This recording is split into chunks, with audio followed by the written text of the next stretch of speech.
اعوذ باللہ من الشیطان الرجیم بسم اللہ الرحمن الرحیم السلام علیکم ورحمۃ اللہ وبرکاتہ۔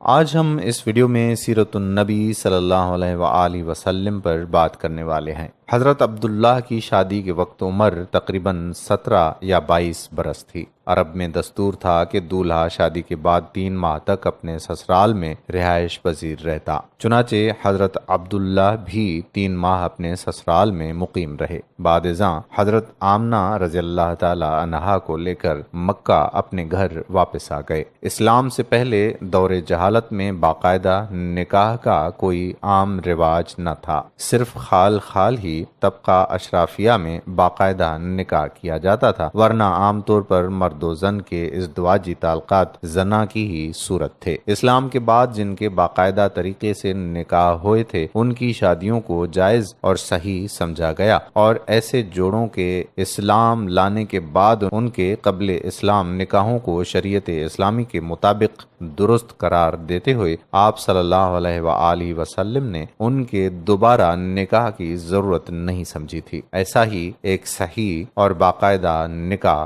حضرت عبداللہ اور حضرت آمنہ کا ہوا۔ اس لیے آپ صلی اللہ علیہ وآلہ وسلم کا فرمان مبارک ہے کہ میری ولادت باقاعدہ نکاح سے ہوئی، نہ کہ نعوذ باللہ زنا یا بدکاری سے۔ آپ صلی اللہ علیہ وآلہ وسلم کے پردادا حضرت ہاشم کے دور سے قریش مکہ کے تجارتی قافلے ایران و شام اور یمن و ہند تک جایا کرتے تھے، تو ایسا ہی ایک تجارتی قافلہ لے کر حضرت عبداللہ بھی شام کی طرف گئے۔ وہاں سے واپس مکہ کی طرف لوٹتے ہوئے راستے میں یثرب موجودہ مدینہ کے قریب وہ شدید بیمار پڑ گئے، چنانچہ وہ مدینہ میں ہی اپنے ماماؤں کے پاس ٹھہر گئے، جبکہ ان کے ہم سفر مکہ واپس آ گئے۔ جب حضرت عبد المطلب نے ان کے ساتھ اپنے چہیتے بیٹے کو نہ دیکھا تو ان سے حضرت عبداللہ کے بارے میں پوچھا۔ انہوں نے جب حضرت عبد المطلب کو حضرت عبداللہ کی بیماری کا بتایا تو حضرت عبد المطلب بے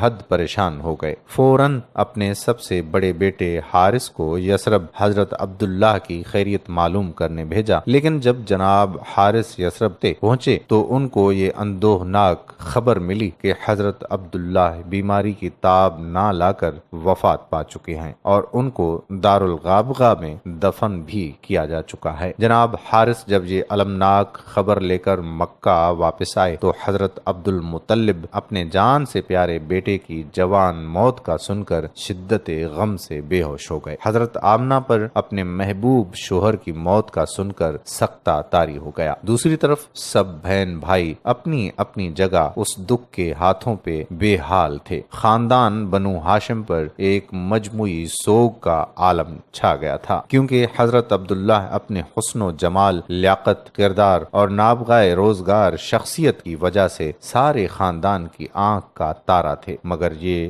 روشن ستارہ 25 سال کی عمر میں ہی ڈوب گیا، اور یوں تمام جہانوں کے لیے رحمت بننے والے اللہ کے محبوب نبی صلی اللہ علیہ وآلہ وسلم ابھی شکم مادر میں ہی تھے کہ یتیم ہو گئے۔ جوان سال اور چہیتے بیٹے کی وفات کا غم حضرت عبد المطلب کے لیے اگر سوہان روح تھا تو دوسری طرف محبوب شوہر کی موت کا دکھ حضرت آمنہ کے لیے لمحہ لمحہ کرب و اذیت کا باعث تھا، لیکن اللہ نے ان دونوں کو زیادہ عرصہ غمزدہ نہ رکھنے دیا، اور حضرت عبداللہ کی وفات سے چند ماہ بعد 9 ربیع الاول بروز سمر حضرت آمنہ کے ہاں اللہ کے حبیب حضرت محمد صلی اللہ علیہ وآلہ وسلم پیدا ہوئے۔ ایک کنیز کو فوراً حضرت عبد المطلب کی طرف بھیجا گیا، جو خوشی کے مارے دوڑتی ہوئی حضرت عبد المطلب کے پاس پہنچی، جو اس وقت غالباً حرم شریف میں موجود تھے۔ اتنی بڑی خوشخبری کو سن کر حضرت عبد المطلب فوراً گھر پہنچے، اور جب انہوں نے ننھے حضور صلی اللہ علیہ وآلہ وسلم کو دیکھا تو اپنی جگہ کھڑے کے کھڑے رہ گئے، اور پھر اپنے جذبات کا اظہار چند اشعار میں بیان کیا، جن میں آپ صلی اللہ علیہ وآلہ وسلم کے حسن و جمال کو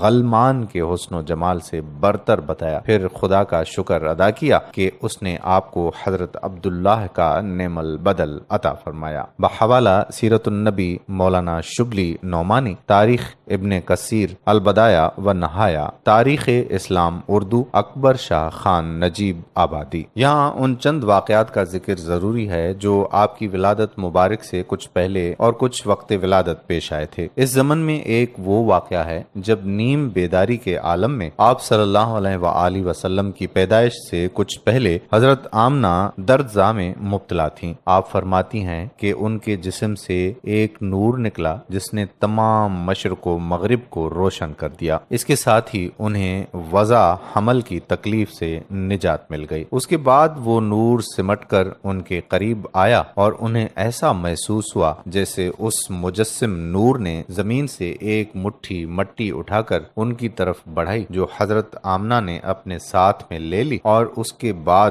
اس نور نے اپنا رخ آسمان کی طرف کر لیا۔ حضرت عثمان بن ابی العاص رضی اللہ تعالی عنہ کی والدہ فرماتی ہیں کہ حضرت آمنہ کے وضع حمل کے وقت وہ وہاں موجود تھیں اور انہوں نے وہاں سوائے نور کے کچھ اور نہ دیکھا، اور باہر ستارے زمین کے اس قدر نزدیک آ گئے تھے کہ گویا زمین پر گرنے والے ہوں۔ یہ سب ناقابل یقین تھا۔ حضرت عبد الرحمن بن عوف رضی اللہ تعالی عنہ کی والدہ آپ صلی اللہ علیہ وآلہ وسلم کی ولادت کے وقت قابلہ یعنی دائی کی خدمات سر انجام دے رہی تھیں۔ ان کا بیان ہے کہ جب حضرت صلی اللہ علیہ وآلہ وسلم اپنی والدہ کے بطن سے ان کے ہاتھ میں آئے تو نو مولود کے جسم سے ایسا نور طلوع ہوا کہ جس سے سارا حجرہ اور اس کے در و دیوار چمک اٹھے۔ اس زمن میں ایک یہودی کا واقعہ عجیب و غریب ہے۔ ہاشم بن اروہا اپنے والد اور ام المومنین حضرت عائشہ صدیقہ رضی اللہ تعالی عنہا کے حوالے سے بیان کرتے ہیں کہ ایک یہودی مکہ میں رہ کر تجارت کرتا تھا۔